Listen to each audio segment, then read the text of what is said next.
This is the Therapy Chat Podcast with Laura Reagan, lcsw-c. The information shared in this podcast is not a substitute for seeking help from a licensed mental health professional.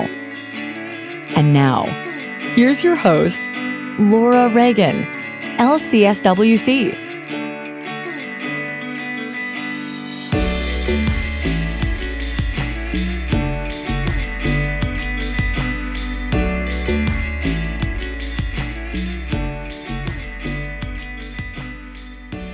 Hi, welcome back to Therapy Chat. I'm your host, Laura Reagan, and today I'm very happy to be joined by Jeremy Mohler. Jeremy, thanks for being my guest on Therapy Chat today. Thank you, Laura. I have so much gratitude towards you for inviting me. Well, I have a lot of gratitude back to you for accepting. I've been actually very eager to talk with you since I met you. Very eager to talk to you here on the podcast about the work you're doing to help men connect with vulnerability and be able to really show up authentically in a full expression of themselves, which is something that right now at this time in history and in our culture, there's such a heavy push of masculinity and I would even say hypermasculinity in a lot of the cultural messaging that's out there for everyone. But, boys and young men are really exposed to this too, and that it's impactful to their identity development. So I think what you're doing is really valuable. And I love that as a therapist, you are using some really interesting ways of working with this. So I'm excited for our audience to hear about that. But before we start with that, can you just tell our audience a little bit more about who you are and what you do? Definitely. Yeah. So I'm a licensed therapist, relatively new. I've been licensed for a couple years now. Before that, I taught meditation. So I was a mindfulness meditation teacher, sort of as a, side hustle, and did that for a number of years, and then wanted to be a professional in terms of working in the healing space with people. And so got my counseling master's degree a few years ago, and then have been practicing now in a private practice as a licensed therapist in Maryland and in DC. I live in Baltimore, so I'm based there, but I spent a long time in DC before that, so really connected down there as well. Outside of that, I also lead a few men's groups involved in men's work. And then I also am a writer. It's something I did for many years before becoming a meditation teacher and a therapist. And so my dream, I'm not quite there yet, but is to work directly with folks like half the day, and then the other half of the day write. And so the other thing I'll mention, and this is related to what you were just sharing, Laura, is that I came into the therapeutic work in this field, not necessarily wanting to focus on masculinity. I came in interested in working with anybody, kind of a wide net, and I've learned that that's pretty common now for kind of beginning therapists. I was trained in internal family systems, IFS, and I'm almost done with my level 1 now. And so I was like, I'll work with anyone, whoever wants to, have me kind of guide them using IFS, jump on in. But pretty quickly I learned that, or what happened was more and more men were coming to me. And I don't think it was anything special about myself. I think it was just that, just like anyone of any sort of identity, generally speaking, I'm painting with a broad brush, but cisgender men seem to feel more comfortable working with another cisgender man. And so the majority of my caseload now is made up of men. And as I've been doing that work for, probably about a year solid now, it's been mostly work with men. It's really woken me up to what's going on inside of myself, and sort of the ways that I've been socialized, as you were saying, as a man, and how that holds me back in so many ways. It's just really shining a light on that. And so now I'm committed to diving deep into that work and doing the men's work and writing about it. And I can talk more about my newsletter later, but yeah, that's where I'm at. There's another thing I want to say. What we're starting out here. You said you were eager to chat with me, and I definitely was, and still am very eager to continue this chat. I also noticed as I was sitting with it this morning, my feelings about coming onto the podcast, how nervous a part of me was to be here. And I think when I sat with it, I kind of realized that I remember hearing your podcast. I think it was like 2018 or 19, somewhere in there. I think early days of the podcast. And I remember there's a moment, actually, I remember like vividly driving down, I think it was Connecticut Avenue in Washington, D.C., listening to the podcast. This is so weird to hear, but keep going. Okay. Hopefully okay to hear. Yeah, no, it's cool. Yeah. Cool. Yeah. And it was equine therapy. I think someone was on talking about working with horses. Yeah. And I was like, whoa, I remember a light bulb, like, whoa, like you can really take what you really care about and what has healed you and helped heal you and bring that into doing this work. And I really listened to a number of your podcasts, and I was just so grateful for this chat, kind of like you said, I think before we jumped on, like a fly on the wall, listening to two therapists chat in a coffee shop. And that was so helpful for me, like so powerful for me early in my journey. So I just wanted to thank you for that. And I think it made me feel like, oh, am I ready for this? Like there was a part that was so scared. But I spent time with it this morning, and I'm feeling better now. A little less nervous. Well, thank you for sharing that. And that's, in 2018, I was so fascinated with equine work and learning more about it, and did a few podcasts on that. And I still love that work. I will say that just to meet you in the vulnerability, that, the equine work was something that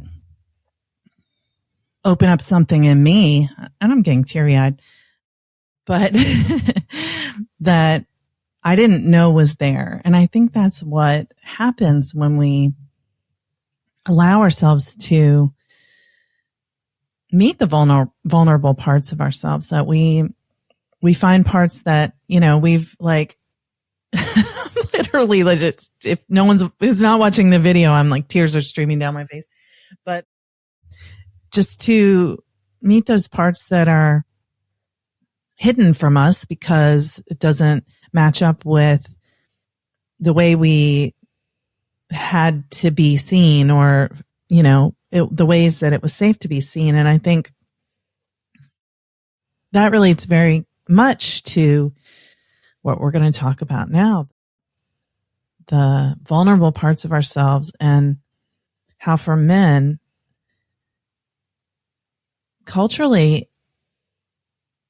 traditionally and culturally, it's been very unsafe to show vulnerability. And that really hurts men. And it hurts the people they interact with. It hurts the people in their lives. And that's the thing that's so meaningful to me about the way that the work that you're doing, because I've worked with survivors of sexual and intimate partner violence, gender-based violence for my whole career, for now 20, I think this is 22 years. And those attitudes and beliefs of traditional masculinity, or, hyper masculinity, where men can't be sensitive, really contribute to those types of violence. So this is just important to me on so many levels. Just so much coming up inside. And I feel like when the tears were coming up for you, something softened in my body, and it helped relax that nervous part of me, your vulnerability. So I really appreciate you going there. And I didn't know that about the equine therapy sort of being something you were focused on there for a bit. So yeah, we can side table that into another chat some other time, but I would love to hear about the early days of the podcast and all that. So yeah. But yeah, to share, of what you were just saying, I actually, I just want to share that coming into doing this chat with you, like I said, I noticed this really nervous part, and this is probably a week now. There's been this part of me shows up every once in a while. And I found myself, it was almost like preparing for a test, like in high school or college or something. Like, I need to cram. Like, am I ready for this conversation about masculinity and men and doing therapy with men? And, I wanted to make a cheat sheet with all the facts that I was going to say. And this part of me was really concerned about coming into this and not being prepared. And I finally got to spend some time with it over the last few days. This is why I'm really grateful for, trauma-informed kind of modalities. And for me, particularly in internal family systems and sort of working with parts, because I was able to kind of give this part some space. And I learned actually just this morning that this part felt like I was back playing soccer. And I think this distinct memory I had this morning was, I think I was 12 or 13. And I had played soccer, grew up playing soccer and competitively, for select teams, and really was a big part of my identity. And, imagine one day I would play professional. I was very much into it. And then I took a break, 10 or 11 years old, to play baseball and really take that seriously, because I was doing both before that. And I realized that I loved soccer. I need to go back. So I think I was 12 or 13. I rejoined this pretty highly competitive select team. And I remember being back at practice and just feeling out of the group. My friends had played together the year before. I missed out on that. They were also a little older than me. I think it was slightly younger for the team. And then at 12 or 13, they're hitting puberty. And I just felt so behind and unprepared, and I had lost some skills. And this morning I was touching in with that young version of me, and he felt so alone in that. He didn't have, I don't remember a coach or my parents asking me how I felt about it, seeing if I needed any support, anything like that. And I don't notice any in this moment, any sort of judgment to the adults in that situation. But I just remember really feeling unprepared, I was behind, and I felt like I was outside the group, they were joking and having fun, and I wasn't part of it. And I was an outcast, it felt like at that point. And so, yeah, I just felt so much compassion for that little one feeling that way this morning. And I realized that he was feeling like if he got better at soccer, or if he had it all figured out, that maybe they would accept him again and he could be part of the team. And really, I've touched in with that part before. I've connected with it and seen how it does show up now as an adult. And here it was for this podcast, this part that feels like I need to be prepared. And I just want to connect that with masculinity. Mm-hmm. In my work with many of my cisgender men clients and the therapy groups that I run for men.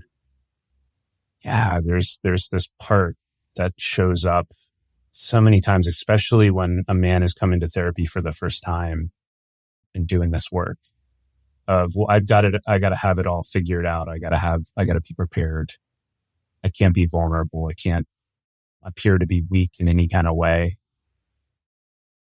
And I feel like working with my parts, like that little one I was just talking about, really gives me a glimpse of where that comes from. There was, when I was 12 or 13, I was kind of kicked out of the crew, kicked out of the boys club. Because I felt like, well, I wasn't prepared. I was behind. They just didn't know who I was anymore. I was a little younger, and my answer was well, I need to get prepared. I need to know what I'm doing. I need to get better at soccer. Then maybe I'll be less lonely. I'll be part of it. Mm. Yeah. So there's so much there that I, just scratching the surface of, but I wanted to share that experience. Yeah, thank you for sharing that. And I want to say two things. One is that you mentioned how when I started crying, which I was embarrassed about, but let it flow because that's me. I'm very sensitive.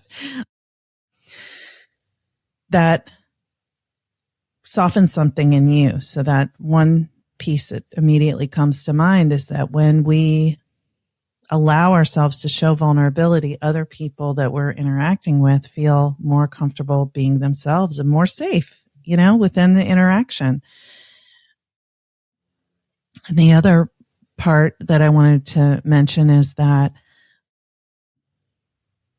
just to sort of amplify what you said about performance would be your way out of that vulnerable, the vulnerable emotions of feeling lonely, left out, that you don't belong, not accepted, not a part of things, especially at that age when being a part of a group becomes so important.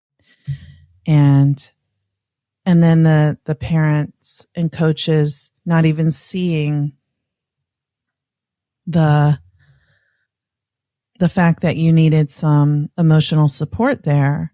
I immediately thought about my own kids who played soccer and thinking about the dynamics of that time, which probably was not far from the exact time when you were talking about, when you were actually going through what you were going through. It wasn't a thought of anyone about how a kid was feeling. It just wasn't, I'd always be like, well, he's trying his best. Like, come on, let's cheer for everyone. And other people would look at me like, you're weird. Like it's, and now you hear this thing about like people getting trophies for not doing anything. That's this like whole idea among some groups of people. And it's just diminishes the humanity of each person, that we all have feelings. But I think with boys in particular, we look at boys and we think, well, they don't have any feelings. They're fine. They just want to run and play and roughhouse and stuff like that. Yeah. Yeah. And you were just saying that about boys, and yeah, just something about it is just making me feel so much sadness, like, and compassion for the men in my life, like friends of mine, clients of mine, people in my family, just how many men right now are struggling, and they're struggling alone. That key part of like struggling alone, and I just want to bring this in, that, and this kind of ties actually to my story too, a little bit. They're struggling alone, or they're putting all of their emotional weight, all their needs emotionally on a partner, like one person. Especially if the men are in a relationship with a woman. Yes. Yeah. And so it's either, those are the two choices, it feels like often, particularly for straight men. And like I said, it connects with my story because I first went to therapy because a relationship of mine was not going well. And my partner said, hey, maybe you should go to therapy and work on some stuff. And I resisted for a while. And then because I had always grown up thinking that therapy was for people who were quote unquote crazy. Right. If you're listening, I'm putting that in quotes here, or you're Tony Soprano. Like I only saw it in movies and shows. And so, yeah, I resisted for a while, and then I went, and something happened in that first session where I was like, whoa, someone is holding space for me and caring for me in a way that I've only experienced with partners before. There's another option here. And that started my journey. That the relationship didn't work out, but I stuck with therapy and then saw how powerful it was. I joined men's groups, and then now I've become a therapist. And so I actually find the majority of my clients now who come to me, it's their first time coming to therapy. they're coming because of a relationship issue, like whether they're going through a divorce or there's so much conflict and turmoil in their relationship that their partner is almost, laying down an ultimatum or is laying down an ultimatum that they must go. So I just really want to underline that like sense of struggling alone, in the sense of not being able to ask for help. That really keeps so many men boxed up. And again, I don't want, I'm painting with a broad brush here.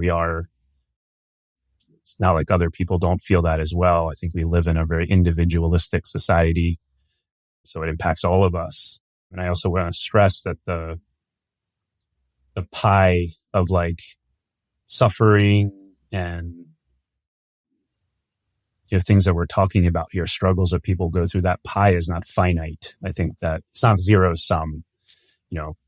Women are struggling in our society, especially in, politically, as things, like abortion rights, reproductive rights are being rolled back, back to the 1800s right now. That's yes. Horrible. And all kinds of other marginalized identities, and men are struggling too. So just wanted to bring that in as well. Yeah. Well, thank you. And what you said about men's reasons for going to therapy, I've seen the same thing, that it's usually either an ultimatum by a partner that, I'm not happy in this relationship because you are not able to express yourself emotionally, or you're being, you're expressing yourself emotionally in ways that are harmful to myself or the family. And so if you don't stop doing that, get that under control somehow, we're not going to stay together. Or they go to couples therapy, and then the couples therapist recommends for the, both individuals or the male partner, that's the reason that the male partner starts going to therapy. But what you said about the women's rights, the patriarchy, my perspective, and this isn't my opinion, the patriarchy is, a problem for all genders. And the patriarchy is threatened by gentleness and sensitivity, because the patriarchy as a force is focused on, power, like kind of power in the hands of a few, and all of the ways of enforcing patriarchal norms harm anyone who's not a cisgender male fitting a certain profile, So not all cisgender males fit into the construct of what the patriarchy, I think it just strips people of what makes them individual and what makes them human. And so we were going to talk a little bit about that, and I would love for you to sort of expand on how traditional masculinity, which is, what I'm calling one of the ways that the patriarchal norms are enforced, how it holds men back, and what men crave, what they really want. Love that. Love that word, crave. I love that so much. I'm glad we're going here, and you went towards the patriarchy, because another part of my story that I want to mention is, and I really want to highlight here for people listening, like, it's been a journey for me to allow different parts of myself and parts of my history and my story into my work as a therapist. And so I want to mention that I did work in politics before becoming a therapist. And I worked with the labor movement. So I worked with teachers' unions. I worked with other unions representing workers around the country. And I did that for 7 years. So it's really hard for me not to look at the systemic dimension of what we're talking about here. I think it would be missing something if we didn't, because it's affecting all of us, whether we realize it or not. Sorry for the interruption. Exactly. No, exactly. I love that. It's so true. So true. And so as I've kind of made this turn towards working for men or with men in therapy, I've gotten really curious about where do these ideas of traditional masculinity come from? Why are they here? What do they serve? Who do they serve? And the more that I've learned about that, the more that I've become confident in the idea or the argument that men are harmed by patriarchy as well. Or 100%. you can even maybe just say the majority of men are, but I would say men in general are harmed by patriarchy and these norms, this idea of traditional masculinity. There is certainly privilege that men have. There's certainly, for some men, economically and materially and politically, access to power that others don't have. But beside that, setting that aside, there are a lot of negatives that are caused, by patriarchy to men. And what I've really zoomed in on is this idea of quote unquote, I'm going to put that in quotes, traditional masculinity. And so, I remember growing up, I was born in 1985, so I was kind of a 90s kid mostly.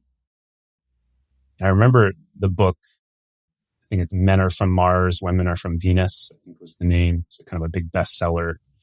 And I think I was watching Maury Pope, some sort of TV daytime talk show, and watched daytime talk show. And they were talking about, and they had men on one side and women on the other side. And the framing, the discussion was that men and women are just inherently, naturally, traditionally different. We're even from different planets. And how do we work with that? How do we date? How do we be in a relationship with each other? And so I feel like that's a message that I really internalized, and before that, it was even stronger, that sort of idea. And I remember hearing about, cavemen used to hunt and,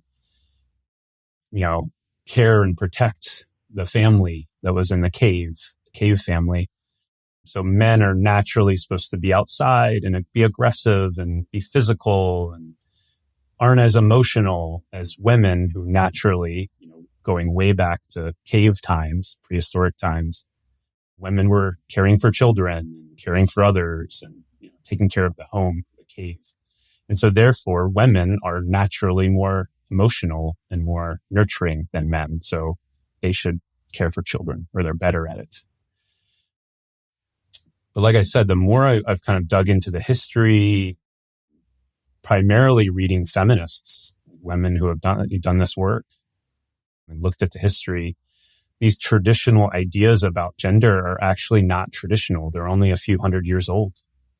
Patriarchy's been around a long time, but prior to a few hundred years ago, particularly in Europe and America and the US, women, I saw a study recently that said that they're estimating that up to half of prehistoric big game hunters, so these were people hunting, I'm assuming mastodons or woolly mammoths, huge animals, up to half of them were biologically female, were women.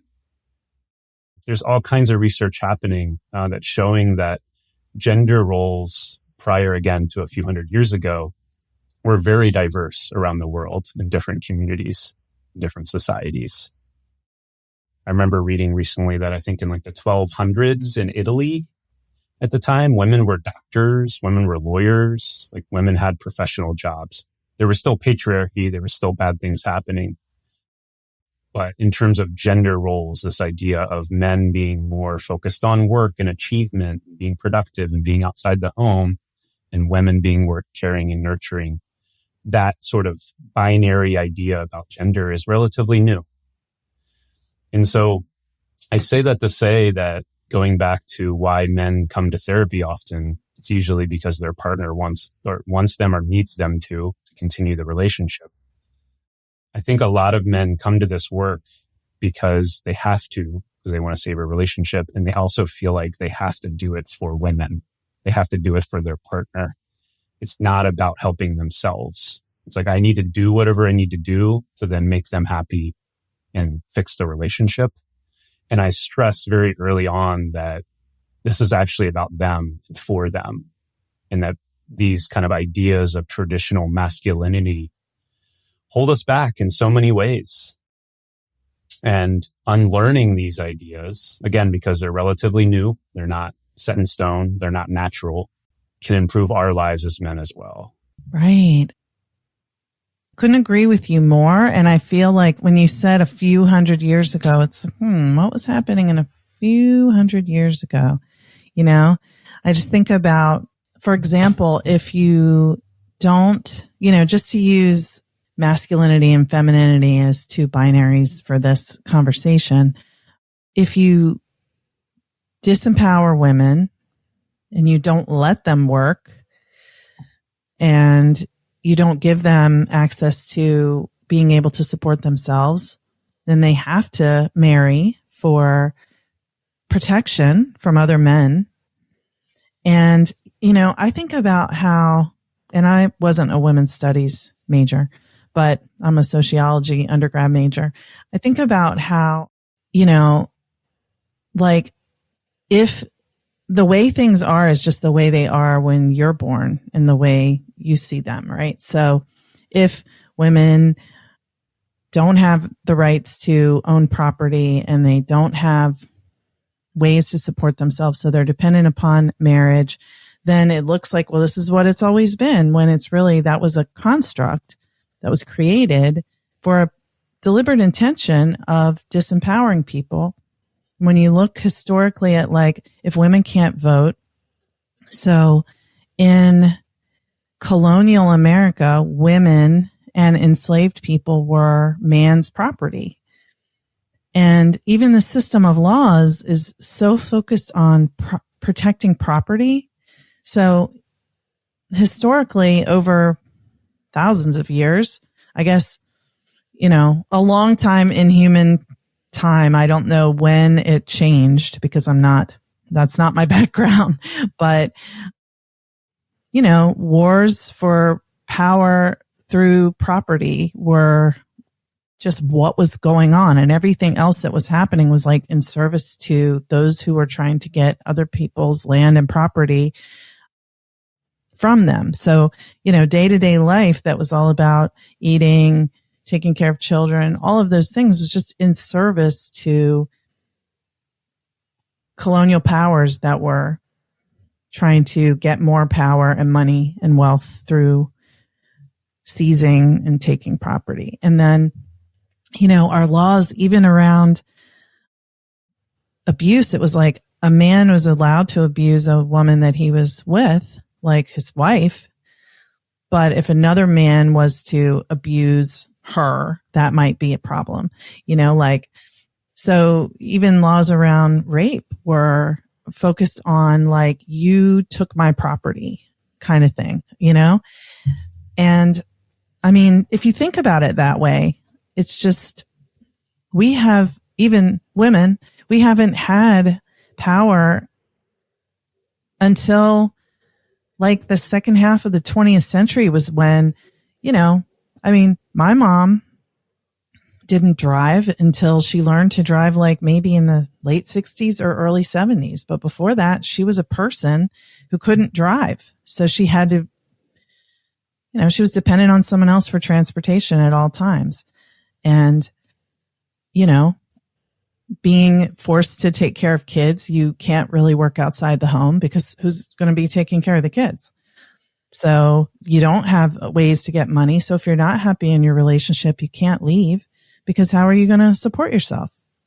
And in a violent world where men are aggressive to women, you're not safe if you're not protected by a relationship with a man. So, this isn't like just the way it's always been. This is something that was created for a purpose. So going back to what you said about when you were thinking about like, where did this start in social work? This is one of the best things I learned in social work with my MSW. When you're trying to understand laws and policies and things that are going on, ask who benefits is the first question, like you said. And then the answer to who benefits is follow the money. So if you're ever like, why is this like this? And you just say, well, who's benefiting here? Follow the money and you'll see who's benefiting. Yes, this is, I love that you're going here, that we're going in this direction. And I didn't know about the sociology part of you. I almost got a PhD in sociology. I was very much focused on that early on. So I do love sociology. Love that we're talking about this. Yeah. I think just to respond to what you just said there, I actually didn't know about that particular, that law around rape, as you were saying. It makes so much sense and it's horrible.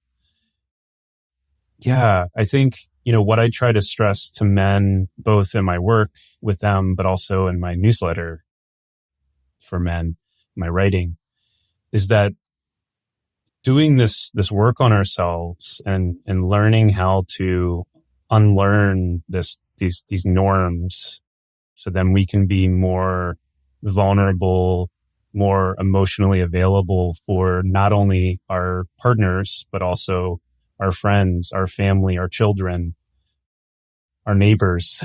It kind of extends out, which to me leads to just a better life overall, is having more connection and more community. It's not about making our partner happy. It's not about someone else. It's about us and what we can gain from this work. And it's about actually reclaiming something that we already have inside. Mm-hmm. It's just been kind of covered over by these parts of us that have been given these messages of how we need to be. And so it's under there. And there were studies done on infants. I don't remember what year it was, but relatively recently, that found that young boys actually express more emotion than young girls. In this one study, at least. But then around 3, 4, 5 years old, those emotions get squashed and then it kind of flips the other way around. And so to me, that's a sign that we are naturally not like emotionally repressed. We are naturally emotional, just like any other human being. And then again, prior to a few hundred years ago, there were men and women living in all kinds of diverse gender roles around the world. And so it's something that's already there, like we are capable of it, but it gets covered up by these parts of us that go through traumatic experiences early in life. And it can be relational trauma. It can be like when I played soccer and I felt like I wasn't prepared and I felt like I wasn't part of it and no adult was there with me in those feelings. That was like a little mini trauma moment for me. And so it created this part of me that's like, okay, well, I'm going to be prepared now. I'm always going to show up ready to go and know what I'm doing, because otherwise I'm going to get kicked out or I'm not going to be part of this. So I'm going to feel lonely and sad. And so that script, that sort of traditional masculine idea of always being prepared, calm, cool, and collected, always have the answer, be effective, be productive, be competent, has driven my life in so many ways since then. And I have a lot of compassion for it and appreciation for it. Like it's helped me in a lot of ways to live in this society and make money and have a career and all these things. But it also holds me back relationally, like I said. So yeah, I just feel like I want to stress to men that this work is about you. It's not about making anyone else happy, but it actually will lead to more connection and more, better relationships in the long run. Oh, that's beautiful. That's a great way to wrap up our time. And I just want to add one little piece that you didn't necessarily touch on now about, it's not good for our health to suppress and repress our emotions. It's, men tend to die of heart attacks and strokes. And that's not like a genetic difference of men. I believe that it relates to, always holding things in. And when you're holding in important aspects of yourself, you're you're shutting down your life force in some ways. And I'm not blaming people for doing something that they were conditioned to do from very early. But I'm challenging that this is the way it is and that it can't change, because what you're doing, the work you're doing, is really important to that effort. And I'm so grateful to you for coming here to talk about it, Jeremy. So tell our listeners, where can they find your newsletter, your groups? Yeah, so they can find me at my website, jeremymohler.blog, B-L-O-G. That was back when I was writing more, and so I kept that name. Now it's my website, so I have to keep that. But yeah, jeremymohler.blog. And so they can learn about my men's groups. They can learn about my individual therapy that I offer. And then I've got an email newsletter that I send out every week about these topics that we were just talking about. And that's called Make Men Emotional Again. Just a little joke. But yeah, they can find that at substack.com if they search for that, or if they Google that, or they can go to makemenomotionalagain.com. Beautiful. Well, Jeremy, thank you so much for sharing a little bit of you with our listeners and me today. And I'm just really grateful for the work that you're doing. Thank you for being my guest. Laura, thank you so much. I feel like I just want to continue to hang out and go get coffee and keep chatting. Wow. So I'm kind of sad that I have to jump off, and I actually have a client. So yeah, I have to, but yeah, I'm really grateful for this. I had so much fun, and yeah, just really appreciate the work that you do. Thank you. Well, we can continue this in real life since we do live in the same area. So that's right. But for now, we'll say goodbye. Thank you for listening to Therapy Chat with your host, Laura Reagan, lcsw-c. For more information, please visit therapychatpodcast.com.